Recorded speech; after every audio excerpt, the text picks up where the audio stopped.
Bien, la psicooncología es una ciencia relativamente nueva y es fundamentalmente una subespecialidad de la psicología o de la psiquiatría que se ocupa de la prevención, el tratamiento y el abordaje de todos los trastornos psicopatológicos que pueden ocurrir en un paciente que tiene un diagnóstico de cáncer.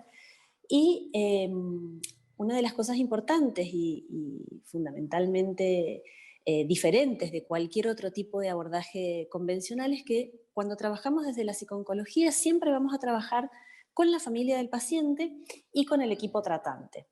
Y aclaro esto porque por ahí cuando uno empieza un abordaje terapéutico, por alguna otra razón, no siempre se trabaja con la familia, salvo que uno explícitamente vaya y haga terapia familiar.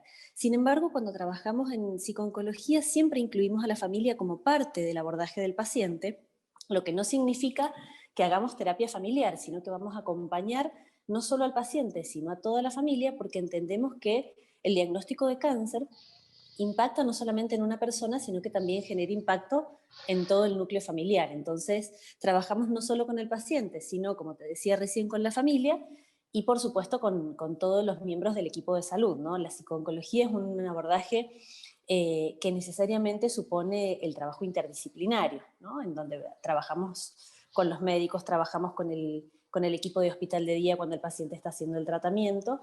Eh, y esta es la manera en la que se diferencia por ahí de un abordaje común y tradicional. Que, digamos, nos comentaste cómo se trabaja y que se trabaja eh, con el abordaje familiar. Que ahí te iba a hacer la otra pregunta, en el caso de que haya poca familia o que no hay, ¿cómo trabajan? Pero, ¿qué objetivos se plantean desde la psicooncología? Bien. Te respondo a la primera pregunta. Cuando hablamos de núcleo familiar, hablamos del núcleo íntimo del paciente, aunque sea poca familia o aunque a veces sean pacientes que quizás no tengan familia. En general, siempre hay algún referente que ayuda al paciente durante todo el tratamiento. Entonces, nosotros tomamos a quien el paciente traiga como su referente, que a veces es un amigo, a veces es un pariente lejano, no necesariamente tiene que ver con la familia nuclear, ¿no? Y el objetivo principal y fundamental es poder acompañar al paciente en las distintas etapas que puede ir transitando a lo largo de la enfermedad. Lo ideal, ¿no? Como el objetivo casi perfecto que tenemos todos los que hacemos psicooncología es que pudiésemos ver a un paciente desde un abordaje, desde una etapa bien temprana, ¿no? Y poder hacer un abordaje completo. ¿Qué digo desde una etapa bien temprana? Que quizás el paciente pueda ser derivado una vez que apenas recibe el diagnóstico, quizás a veces antes de una cirugía, y que podamos trabajar con la preparación prequirúrgica del paciente, acompañarlo durante la cirugía y después poder trabajar durante todo el resto del tratamiento, digo, durante lo que significa la etapa de quimioterapia, radioterapia, dependiendo qué es lo que el paciente tenga que hacer, y por supuesto después en las etapas posteriores, porque el tratamiento o el acompañamiento que nosotros hacemos no solamente termina cuando el paciente termina el tratamiento, sino que muchas veces terminan los tratamientos médicos y continúan con nosotros porque colaboramos con otras instancias que tienen que ver con la reinserción, por ejemplo, social y laboral de los pacientes que durante mucho tiempo por ahí estuvieron desconectados de sus trabajos y que muchas veces, bueno, esto supone un nuevo desafío, que es volver a una vida normal, entre comillas, ¿no? Entonces, nuestro objetivo es poder acompañar a lo largo de todo ese proceso, no solamente durante el tratamiento específico, ¿no? Por ahí no siempre podemos hacer esto, a veces los pacientes no nos llegan tan temprano y lo que nosotros hemos intentado, al menos con los equipos con los cuales estamos trabajando, es que todos los pacientes tengan al menos una consulta con psicooncología, porque a veces los pacientes no quieren, todavía hay cierto mito, ¿no? Esto de, bueno, no, pero doctor, si yo no estoy loco, no necesito ir al psicólogo, ¿para qué me va a mandar? Entonces intentamos que como parte del abordaje integral, como vos decías al principio, de un paciente oncológico, así como el paciente va derivado de una nutricionista, venga con nosotros a una consulta de psicooncología que no necesariamente significa que ese paciente va a tener que hacer tratamiento, ¿no? Está claro que hay pacientes que tienen recursos individuales que les permiten afrontar la crisis que supone transitar por una enfermedad como esta, pero que por lo menos saben que el espacio está disponible. Entonces, en general es una entrevista en donde les explicamos cómo trabajamos, qué es lo que se hace, cuáles son las cosas que les pueden ir pasando a lo largo del tratamiento, y en general muchos de esos pacientes vuelven después de un tiempo, ¿no? Porque al principio están bien y en algún momento más avanzado del tratamiento recurren y piden ayuda. O nos pasa muchas veces que los pacientes están muy bien durante el tratamiento y cuando los tratamientos se terminan, ahí es donde consultan, porque ahí aparece la angustia, el miedo, la ansiedad, se sienten como desprotegidos, entonces ahí aparece la consulta. Pero lo ideal para nosotros sería que por lo menos todos pudieran tener una consulta y que supiesen que el espacio está disponible y bueno, aquellos que lo necesiten o que realmente estén dispuestos a iniciar un tratamiento son los que perduran y los que permanecen y a quienes acompañamos a lo largo de todo el proceso. Siempre estamos disponibles para el que lo necesite, de todas maneras. Laura, ¿y cómo trabaja la psicooncología? Desde qué línea psicológica, no sé si lo estoy expresando bien, desde qué escuela psicológica trabaja la psicooncología? Mira, en general Perdóname, te sí. lo, te Sí. lo pregunto diferente. Por ahí cuando he sugerido a algunos pacientes ir a la psicooncóloga, por ahí te dicen, mire, yo no quiero hablar de mi niñez, no me interesa. Por eso un poco te lo pregunto. Em, hay muchos psicooncólogos que tienen su formación primaria, digamos, no la subespecialidad, sino que su formación primaria es de diferentes escuelas. La psicooncología ha avanzado y ha probado que ciertas técnicas son mejores para determinado tipo de pacientes, entonces se intenta trabajar con técnicas que en su gran mayoría son técnicas derivadas de las terapias cognitivo-conductuales fundamentalmente, y más allá del marco teórico que el terapeuta pueda tener, intentamos siempre explicarle al paciente que esto no es un espacio de terapia en donde uno va a ir a hablar de su niñez o va a ir a hablar del pasado, sino que lo que se busca es un acompañamiento, primero que sea acotado en el tiempo, segundo que sea acotado a la situación que el paciente está transitando, y tercero que le pueda proveer al paciente de herramientas para que él mismo pueda lidiar o manejar con situaciones difíciles. En general se trabaja mucho con técnicas de relajación, con técnicas de visualización que ayudan y les permiten a los pacientes, por ejemplo, disminuir los niveles de ansiedad cuando están por entrar a un procedimiento de quimioterapia o cuando están por entrar a un procedimiento de radioterapia o cuando tienen que hacerse un estudio. Nos encontramos muchas veces con pacientes con características mucho más ansiosas o con características que incluso pueden rozar con cuadros fóbicos, que de repente, o fóbicos o claustrofóbicos, ¿no? Que de repente entrar a un tomógrafo puede ser una experiencia absolutamente traumática. Entonces, intentamos trabajar proveyendo al paciente de ciertas herramientas para poder manejar esos síntomas que son secundarios muchas veces a los tratamientos que reciben. Otra de las cosas tiene que ver, por ejemplo, con síntomas anticipatorios a la quimioterapia. Vos lo debes haber escuchado muchas veces. A veces los pacientes, antes de la aplicación de quimioterapia, se van acercando al lugar donde se la tienen que hacer y ya empiezan a sentir náuseas, vómitos, ganas de vomitar. Entonces, sabemos que esos síntomas anticipatorios son producto de la ansiedad y claramente no son producto de la droga que todavía no tienen. Entonces, bueno, vamos trabajando con los pacientes para proveerlos de herramientas en el caso de que aparezcan alguna de todos estos síntomas. Y si esta sintomatología es muy intensa, en el equipo también tenemos una psiquiatra que está formada en psicooncología y aclaro esto también de la importancia de la formación en psicooncología, ¿no? Porque primero, hay medicaciones que interfieren con la acción de la quimioterapia, entonces un psiquiatra tiene que estar formado en psicooncología para saber qué puede indicar y qué no. Al mismo tiempo, los psicólogos, y volviendo un poco a tu pregunta, necesitamos una formación específica en psicooncología, porque claramente si yo pongo, si yo pusiera hoy en 2 columnas los síntomas de la depresión y los síntomas secundarios a una quimioterapia, son casi iguales, ¿sí? Si yo digo que un paciente tiene cansancio, astenia, fatiga, que por ahí no se quiere levantar de la cama, probablemente cualquiera que no conozca los síntomas de una quimioterapia puede pensar que ese paciente está depresivo. Entonces, se necesita formación y se necesita pericia y experiencia para poder aprender cuáles son las maneras de discriminar una cosa y otra, y no de repente tratar a un paciente como depresivo cuando en realidad lo único que tiene es un efecto secundario del tratamiento.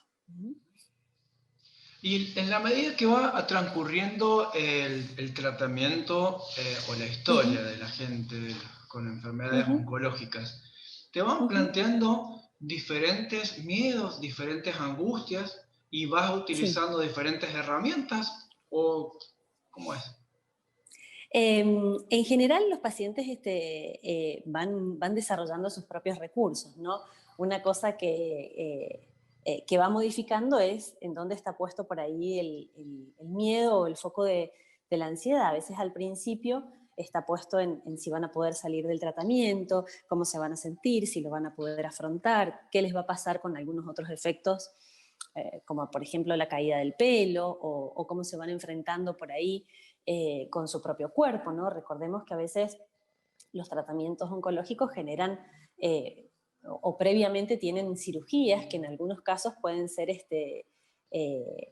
amputaciones o pueden alterar claramente la imagen corporal o el autoconcepto de una persona, ¿no? Hay pacientes que tienen mastectomías, ostomías, que esto impacta en su funcionamiento diario e incluso muchas veces en su vida íntima y en su vida de relación. Entonces, una vez que todas estas etapas se van superando y que los pacientes pueden ir aprendiendo a convivir con estas cosas, empiezan a aparecer otras preocupaciones, ¿no? Que tienen que ver por ahí con el futuro, con el miedo a la recidiva.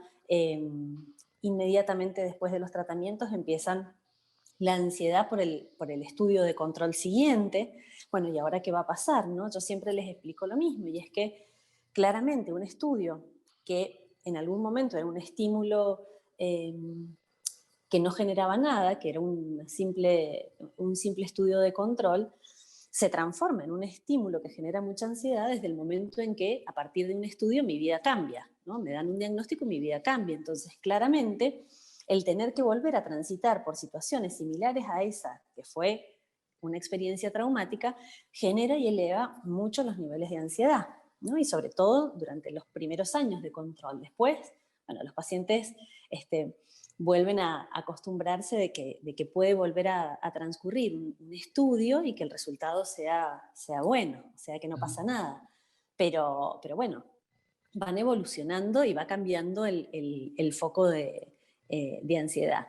Muchísimos pacientes, y esto me parece que es importante poder aclararlo, muchísimos pacientes transitan la enfermedad y después se reinsertan normalmente a sus vidas, y los problemas que tienen o las preocupaciones son las mismas que cualquier persona que no ha pasado por el tratamiento, ¿no? Son poquitos los que por ahí después persisten con sintomatología psicológica o con trastornos emocionales posteriores al tratamiento. El tratamiento oncológico ha cambiado y evidentemente ha mejorado digamos, los avances en inmunoterapia, en quimioterapia, en radioterapia, han cambiado radicalmente el pronóstico. ¿Te es difícil trabajar con esa carga emocional que trae la palabra cáncer como para cambiarlo, ¿no? Sí. La verdad que vivimos en una cultura en donde la palabra cáncer para muchas personas sigue siendo sinónimo de muerte, ¿no? Incluso más allá de que, como vos acabas de decir, la ciencia ha cambiado muchísimo y los índices de supervivencia también han cambiado muchísimo, la eficacia de los tratamientos ha cambiado, la gente sigue sintiendo que cáncer es sinónimo de muerte y que incluso desde la cultura no favorecemos otra cosa, ¿no? si uno lee en el diario, hoy, ahora, falleció de una larga enfermedad, murió luego de luchar contra una penosa enfermedad. A veces ni siquiera se nombra la palabra, es decir, es una palabra innombrable. Y además tiene todo un estigma, porque es una enfermedad que es visible muchas veces, ¿no? Por ahí hoy sabemos que la primera causa de muerte son las enfermedades cardiovasculares, pero no se ven. Es decir, si un paciente tiene una patología coronaria, no la vemos. En cambio, si una paciente está haciendo un tratamiento oncológico y se le cae el pelo, lo más probable es que la mirada esté puesta ahí, ¿no? ¿Y qué es lo que viene después? Uy, pobrecita. Entonces, cuesta mucho cambiar esto. El cáncer muchas veces se hace visible versus otras enfermedades, digo, enfermedades cardiovasculares, diabetes, que sabemos que son enfermedades con alto riesgo de mortalidad también, que no se ven. Entonces, creo que tenemos que ir desmistificando estas cosas y poder transmitir que hoy el cáncer es una enfermedad que tiene tratamiento y que en muchísimos casos tiene cura, ¿no? Y que pacientes sobreviven y se terminan muriendo de cualquier otra cosa y no de cáncer. Pero creo que eso es un trabajo que tenemos que hacer todos, ¿no? Yo lo trabajo muchas veces con los pacientes también. Y bueno, está esto de que también depende la mirada de la experiencia propia que cada uno haya tenido con la enfermedad. Si uno viene de una familia en donde de repente alguien falleció de cáncer, obviamente que el cáncer está como asociado a la muerte, distinto de personas que han vivido o que vienen de familias en donde algún miembro de la familia ha transitado la enfermedad y digamos, se ha curado, lo ha sobrepasado. Entonces, bueno, eso también cambia bastante la mirada. Pero la impronta cultural es muy grande.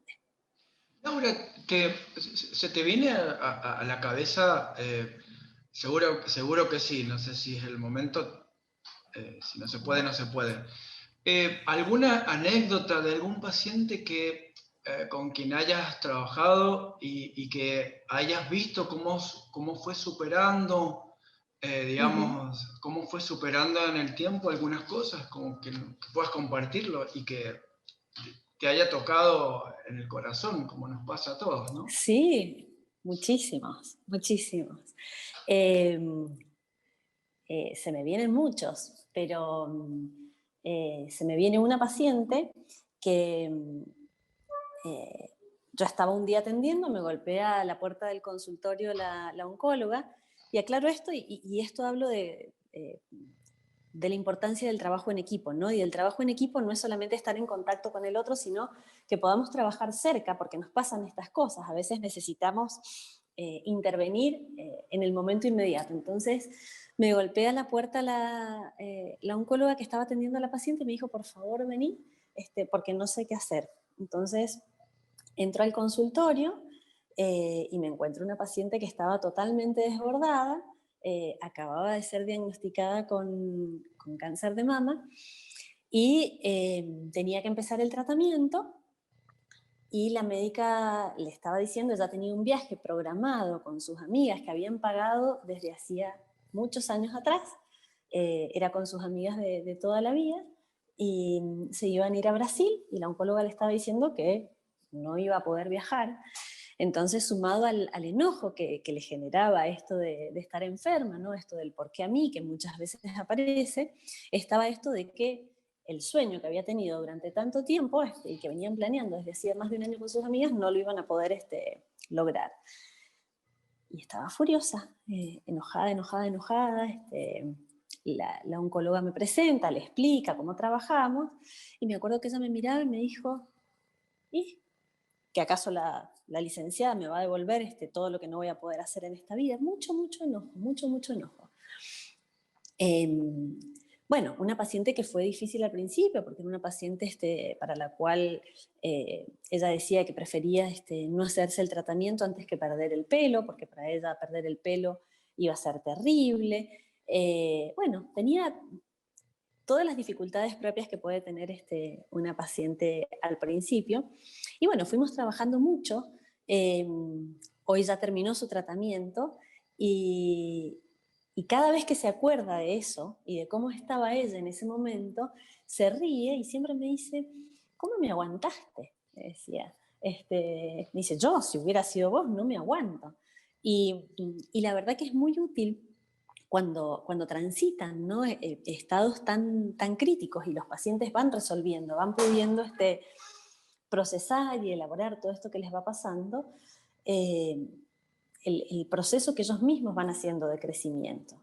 El trabajo que hicimos con ella es precioso y de hecho hoy es una de las personas eh, a quien muchas veces yo recurro cuando encuentro a alguna otra paciente en una situación similar, porque yo creo que no hay nada como la experiencia de otro que pasó lo mismo para poder compartirla. La verdad que esto de la pandemia a veces ha limitado bastante la posibilidad que tenemos de hacer este tipo de cosas, pero ella siempre me dice, bueno, cuando yo pueda ayudar a alguien, por favor, llámame porque nadie me va a creer todo lo que yo tengo para contarles y cómo yo estaba. Eh, bueno, terminó el tratamiento y ahora no se puede ir de viaje por la pandemia, pero sigue el viaje con sus amigas pendiente ahí. Suspendieron su viaje y la están esperando.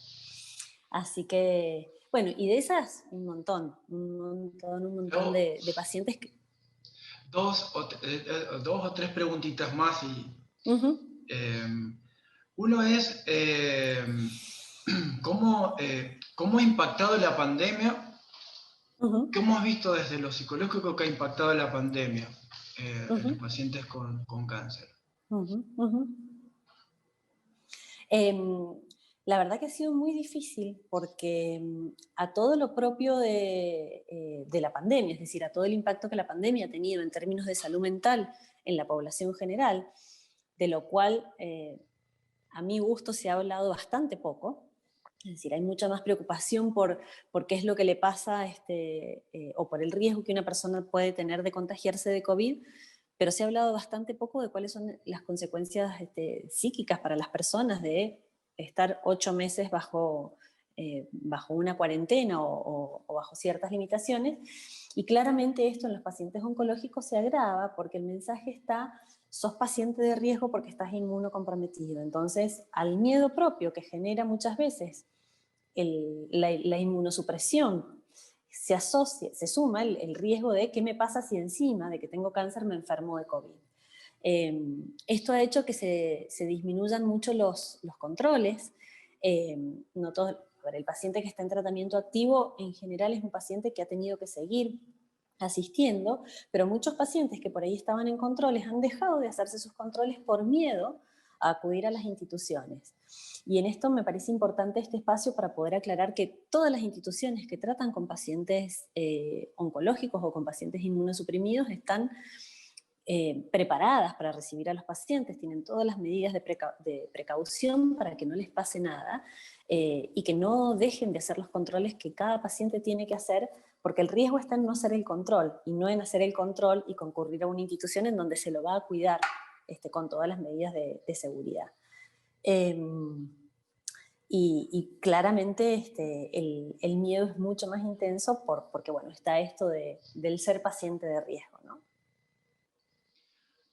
Lo otro, vos sabés que hablando en la charla con el doctor Hidalgo, Uh-huh, me gustó y me llamó la atención, es algo que yo siempre adhiero, es que uno de los adelantos en oncología, y así como en otras enfermedades crónicas, pero sobre todo él hablaba de oncología, es el trabajar en equipo y respetar la autonomía del paciente, ¿no?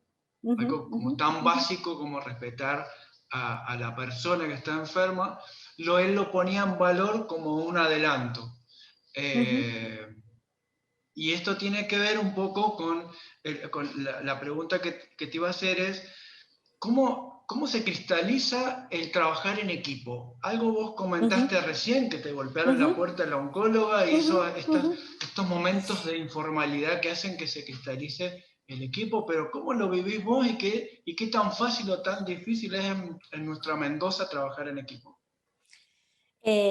Yo puedo hablar desde mi experiencia personal. Yo la verdad que me siento una privilegiada porque en los dos lugares en donde trabajo, que vos lo mencionaste al principio, que es el COIR y el Hospital Universitario, tenemos esta posibilidad. Es decir, para mí trabajar en equipo no necesariamente es esto de participar de un comité de tumores, si bien por supuesto que forma parte del trabajar en equipo, del poder compartir la experiencia de un paciente, en esta época de pandemia, de tener reuniones virtuales en las cuales podamos discutir casos, pero para mí la riqueza del trabajo en equipo es esto, es de poder golpearle la puerta a un médico y hacerle un comentario, es evaluar que a un paciente le pasó algo, incluso con el médico, y poder trabajarlo. No ha sido tan fácil con médicos que tienen una formación quizás de un modelo un poco más antiguo, ¿no? De un modelo mucho más paternalista de la medicina, en donde el médico era el eje y tenía la autoridad y decidía el tratamiento y no se cuestionaba, a un modelo en donde hoy el paciente, como seguramente te decía Jorge, forma parte de la decisión incluso del tratamiento que va a hacer. Es decir, nosotros como equipo de salud le ofrecemos al paciente cuáles son las mejores opciones disponibles, pero es el paciente quien elige. Es decir, incluso que puede elegir si hay más de un tratamiento posible o más de una opción posible, bueno, cuál es el tratamiento que quiere, ¿no? Por supuesto, teniendo toda la información para poder elegir con libertad.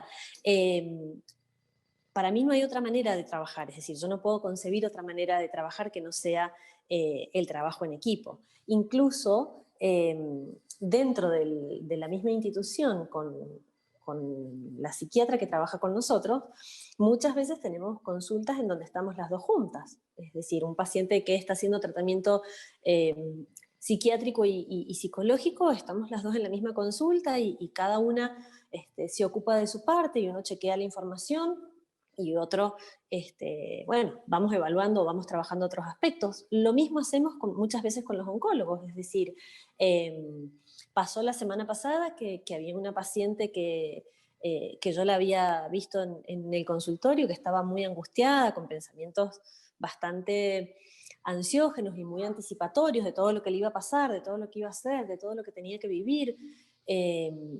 Y tenía el turno con la oncóloga que iba a definir el tratamiento y la oncóloga me dijo, mirá, no va a ser tratamiento, ¿por qué no venís conmigo a la consulta? Y se lo explicamos entre las dos. Entonces, para mí el trabajo en equipo es esto, es la posibilidad de poder todo el tiempo estar trabajando junto a otro, ¿no? Y por supuesto ayudar al paciente. A veces los pacientes nos comentan cosas, ¿no? Y digo, nos comentan porque por ahí el espacio que tienen con psicooncología es un espacio en donde justamente hablan de las cosas que les pasan. A veces las consultas con el médico son un poco más técnicas o hay mucha más información y por ahí van decodificando la información en otro momento. Y a veces nos dicen, no, pero es que el doctor no me explicó tal cosa y yo no sé cómo decirle, pero la verdad es que no entendí.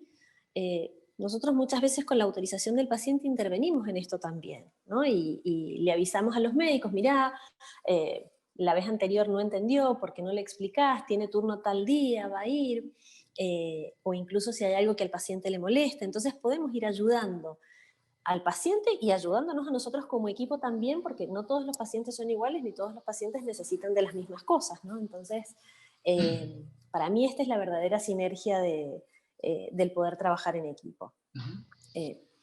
No solo con los médicos, ¿no? Con los otros miembros del equipo también. A veces pasa que la nutricionista dice que tiene que hacer un determinado plan y que tiene que comer muchas veces al día, pequeñas cantidades, pequeñas porciones, y por ahí nosotros nos enteramos que por la dinámica familiar eso es difícil. Entonces, bueno, podemos comunicarnos y decirle, mira, ¿cómo lo podemos arreglar? Porque si bien está esto indicado, a veces no es posible, y bueno, y poder ir redefiniendo y rearmando estrategias que sean como cortadas a la medida de cada paciente, ¿no? Laura, la última, Sí. para ir terminando. Por ahí el cine o los libros de personas que han pasado por la misma enfermedad nos venden que el pasar por esta enfermedad o por cualquier otra te hace una mejor persona. Qué carga. de qué depende que te haga una mejor? ¿Qué es lo que has visto vos? ¿O todo el mundo puede ser una mejor persona? Claramente todo el mundo puede ser una mejor persona y uno no necesita que pasar por una enfermedad para ser una mejor persona. Creo que a veces lo que genera la enfermedad es esto de tener una ruptura en un momento de la vida en donde toda la vida queda patas para arriba y que de repente hay muchas cosas que cambian, eh, pero no necesariamente esto es una experiencia de aprendizaje para todo el mundo. Hay muchas personas que a veces el cine nos muestra como la parte bonita y yo creo que eso tiene dos riesgos. El primero es que muchas veces las personas me dicen, y frases textuales, a mí todo el mundo me dice que seguramente voy a aprender algo de esto, pero todavía no encuentro qué es lo que tengo que aprender. O me dicen que esto va a tener un sentido, y la verdad, yo no le encuentro ningún sentido a esto que me está pasando. Entonces, a toda la carga que el paciente ya tiene, encima tiene que tener la carga de que esto tiene que ser una experiencia trascendente y salir transformado, y bueno, no siempre pasa. Esto es una experiencia difícil y como cualquier otra experiencia difícil en la vida de una persona, hay gente que puede sacarlo mejor y hay gente que se queda en el enojo, en la bronca, en el porqué. Eh, Creo que eso es como un trabajo muy personal que cada persona hace, que depende de infinidad de variables y que no para todas las personas significa lo mismo. A veces el cine nos muestra una parte, ¿no? Ujú. Pero te repito, creo que a veces depende mucho de la experiencia de cada persona y que termina siendo una carga para mucha gente esto de tengo que aprender algo. ¿Qué ha venido a enseñarme esto en mi vida? Eh, Me encantó la respuesta. bueno. Laura, bueno, te agradezco mucho. No, por favor, gracias a Ha vos sido, por este espacio. y ha sido muy agradable en lo personal. Así que, No, por favor. bueno, nada. Muchas gracias, Laura. Muchas gracias a vos y bueno, y ojalá esto pueda llegar y servirle a las personas y fundamentalmente quitar el mensaje del miedo y todo esto se puede prevenir si hacemos los controles necesarios. Entonces, más allá de la situación que estemos pasando en términos de pandemia, es importante que todos sigamos cuidándonos y que todos sigamos haciendo los controles para tener una buena calidad de vida en general y una buena calidad de vida en particular a todos aquellos a quienes les toque transitar esta enfermedad. Bueno, chao, Laura, muchas gracias. Chao Arturo, muchas gracias a vos.